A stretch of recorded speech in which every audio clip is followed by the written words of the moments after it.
Kupot-kupot, daw kay tanan, la, dito na. Atag, dito na, impirno ay. Ana.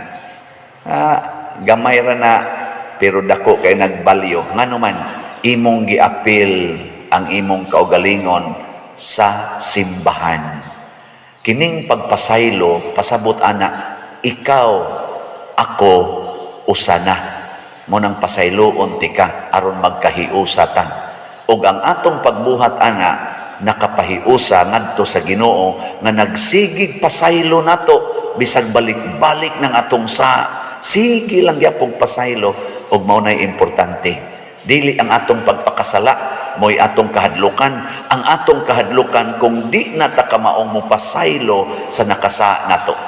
Kay ang taksanan nga atong gamiton sa uban mausad na kuno ang taksanan yun nga gamiton sa Ginoo nganhin nato. Nindog na